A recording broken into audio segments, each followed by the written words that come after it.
I've been on YouTube for over 6 years, and for 5 years of that, I've talked on this channel about how we spend our money, how we save our money, ideas behind that. I've shared all of that with you.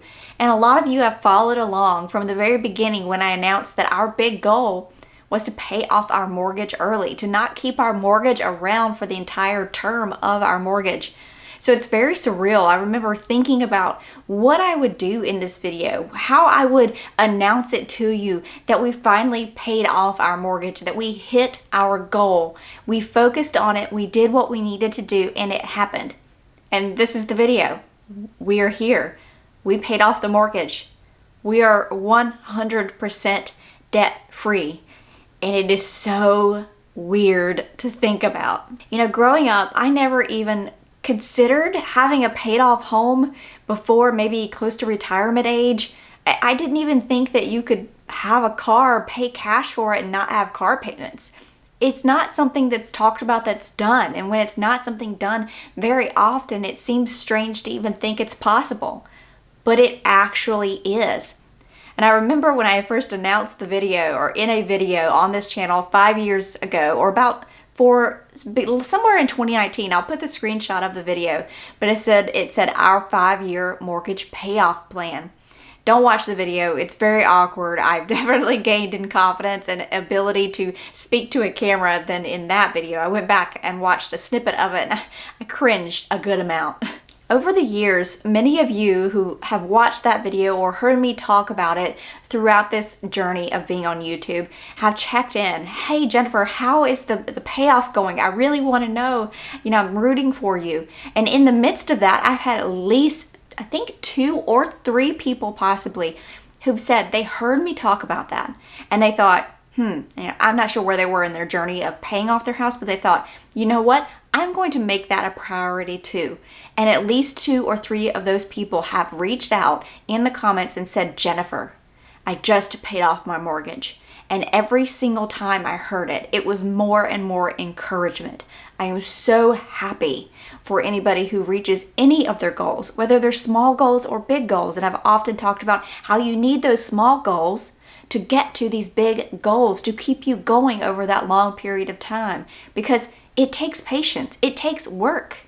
So in this video, I want, if I could talk, this is very kind of emotional because we've reached this goal.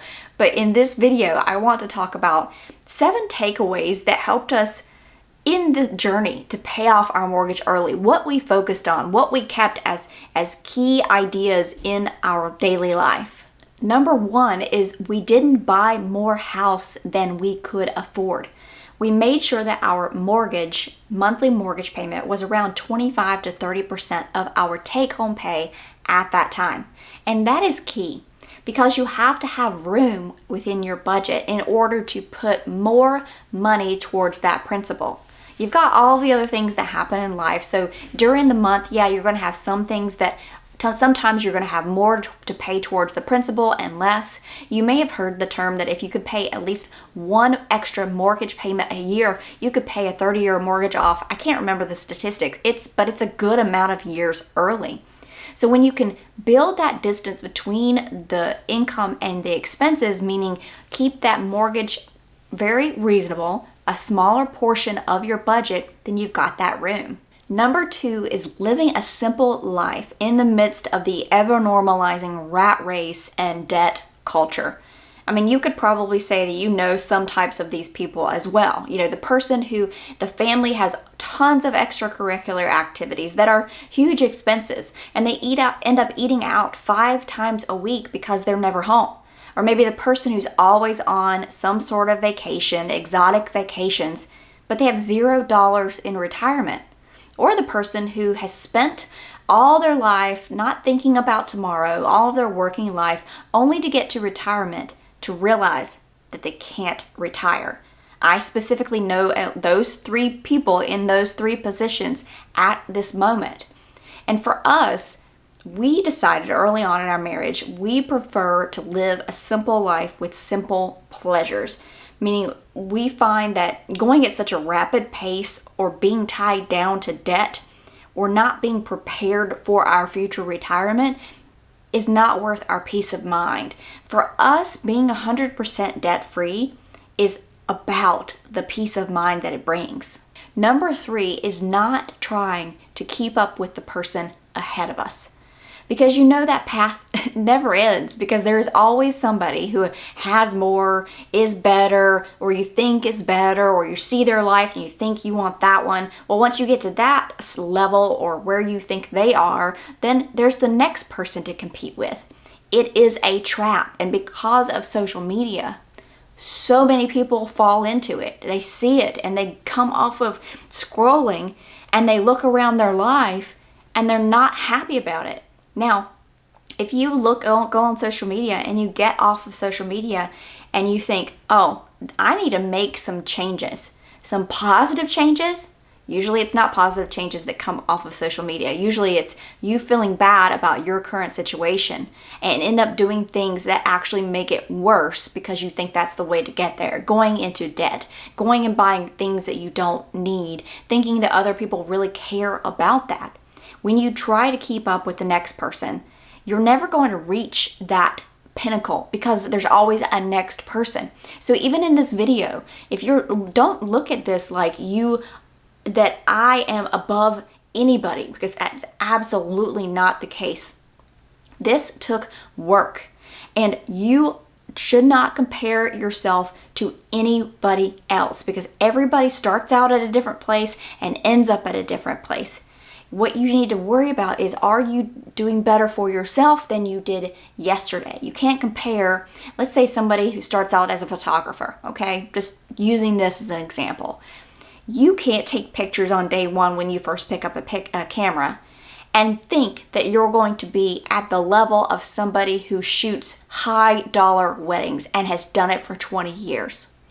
No, because the thing that you don't think about when you see other people's lives and what they have achieved is people want what that person has achieved. They want that thing. They want that status, or they want that paid off mortgage. But do they want to spend the years that it takes to learn that skill, to practice that patience, to pay off slowly towards that mortgage? People think about and they see the results, but they don't remember the action that it takes to get there. Think about an Olympic gymnast. Yeah, that'd be great. How awesome would it be to tumble all that way and be that strong? But are you willing to put in the daily grind and work over years to be there? Don't compare yourself to others. Think about what you want truly. Is this truly what you want? And how can you do better tomorrow and the day after to get there? Number 4 is taking windfalls of money and putting those towards our goal. They didn't enter into our spending budget. Things like bonuses or raises, or if you got a job promotion as you grow over the years. If you can live on what you are currently bringing in right now, okay, and keep in mind, absolutely there is inflation. So basics are going up. So that gap is getting shorter. But still attempting to live as close to it as you can. And then taking any extras, so anything else you need outside of that normal operating budget, as I call it, and acting as if they aren't there is smart. Acting as if I'm going to take that extra money that I'm making now, or that bonus that comes with this new job once a year, and I'm going to automatically act as if I didn't get it, and it's going to go towards whatever my goal is. So for us, that was the house. So if there was a bonus or a pay raise, that difference went towards the house. What most people fall into is when they get something like that, then they go out and spend it. They think it's a license to go spend it, which doesn't move that marker. It just moves the marker that way in terms of debt. So for instance, let's say somebody gets a raise or a job promotion or something that brings in a net $200 extra a month. Well, then most people tend to take that $200 and go get a loan for XYZ that's $200 a month, or add $200 towards their entertainment and going out to eat fund, rather than taking that and helping move them forward and helping their future self. Number 5 is one that I can say had the most positive impact on my life, and the one that I am the most passionate about, that I could go on in many videos about this. And it's watching what we consume, what we watch, watching what we watch. And over the last 5 years, for myself in particular, I have really changed what I consume. Just to give you a picture of me, 7, 8, 9, 10 years ago, if I went on Jeopardy and it was all about pop culture, what was going on with the latest celebrity, I could answer every question. Every question, and I'm not being facetious about that or trying to inflate the ability of that. I watched so much reality TV. I knew about every celebrity and what was happening. What I didn't realize was how toxic all of that was. When I made the change to not even watch TV, I really don't. I might have it on in the background when I'm making bread, doing dishes, doing the laundry, doing something monotonous that doesn't require that my brain knows how to do easily, habitually. Then I might have something such as, one of my new things is Guys Grocery Games. Why? Because I'm learning cooking techniques, believe it or not. There are certain things that I didn't realize you could do, and like seasoning and marinating, that I have really stepped up my game as far as cooking, just watching this cooking show while I'm doing things like folding laundry. To me, watching all that useless television, getting rid of that is a wasted opportunity, can I talk in this video? Maybe. To learn something. It's a wasted opportunity, wasted time where I could be learning something or doing something that contributes to the world. Something, both of which help you grow as a person, and then you could grow in your career or in my side hustle in that case. So things that I was watching or doing that in that little monotonous time, or taking the time to learn a new skill or to work on, say, this YouTube channel, those were better uses of my time that have helped me grow in my career, have helped me grow here on YouTube. I deleted social media about 4 or 5 years ago. And for those of you who want to try to get me in the comments or catch me on something and say, well, Jennifer, you're on social media. YouTube is social media. Okay, quit trying to be a smarty pants. Here's the thing. Sure, if you go look up YouTube, it says it is a video sharing and social media platform. But anybody who's on YouTube can mostly see that what YouTube is a place to go and learn things.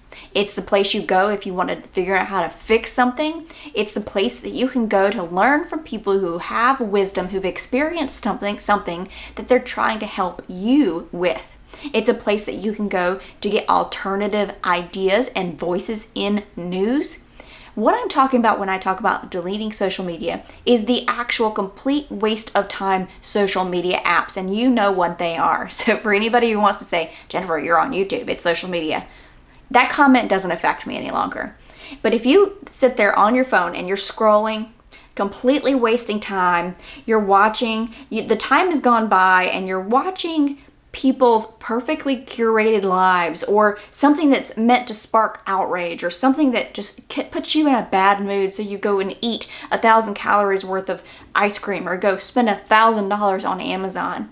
That is what I'm talking about. That is what I've gotten rid of. I told you I was passionate about this. And as we get further and further in the length of time between when social media came about and where we are now, the statistics are outrageous. What we are actually seeing that this is doing to our lives, the negative effects are showing real detrimental problems within our society, in our individual selves, in our children, and we have to wake up and we have to stop. We're going to go on to number 6. If you've made it this far in the video, I'm going to get off my soapbox. If you made it past that rant of how passionate I am about that subject, thank you. You're my people. We're going to talk about something more interesting, which is number 6, which is embracing the frugal life. And so many people give it this negative meaning. They see it as deprivation or being miserable or being controlled. But living the frugal life is more of like parenting yourself. Knowing what you value and spending your hard-earned money on what you value. And in parenting yourself, you have to say to yourself, I can't just go and eat ice cream before dinner. Probably not a good idea. I'm going to take some self-responsibility, some self-control, and say no. It's saying that I really do want that shiny new car and I think I can make the payment, but saying no to yourself.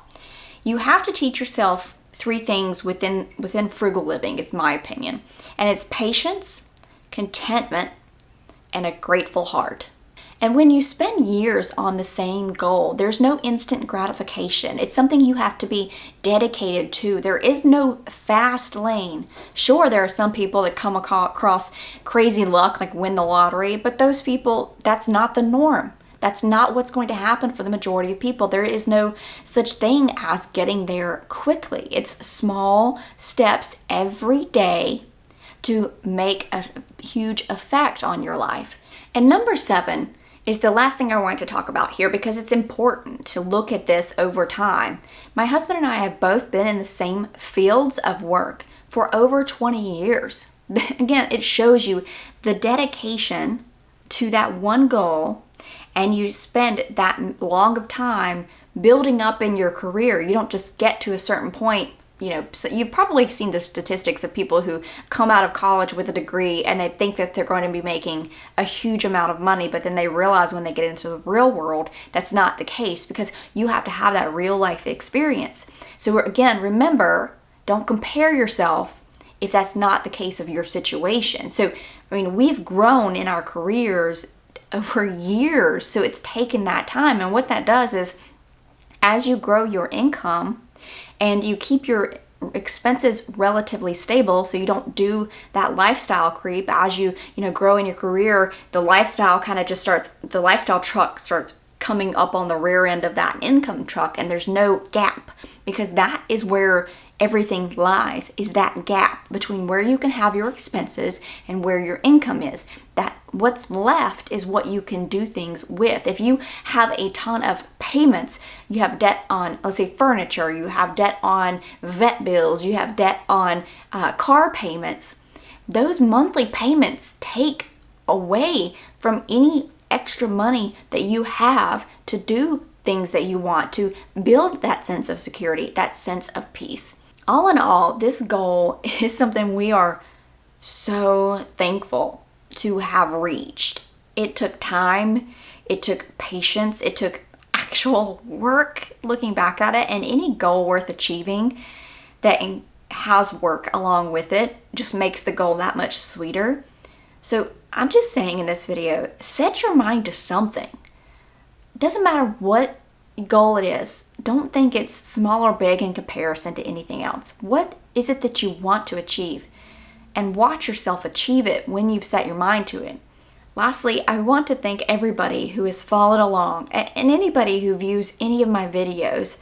I thank you. When I do a video, I welcome you into my home in this video and into my opinion on things. Let me know. I want to know what your goal is. What have you thought about? What are you currently working on? What do you need encouragement to get to? Small or big, doesn't matter. Sometimes writing it out and making it public helps. So thank you again for all of the support over the years. It is truly appreciated. I truly hope that you have a wonderful week, and I look forward to seeing you again next weekend for a new video.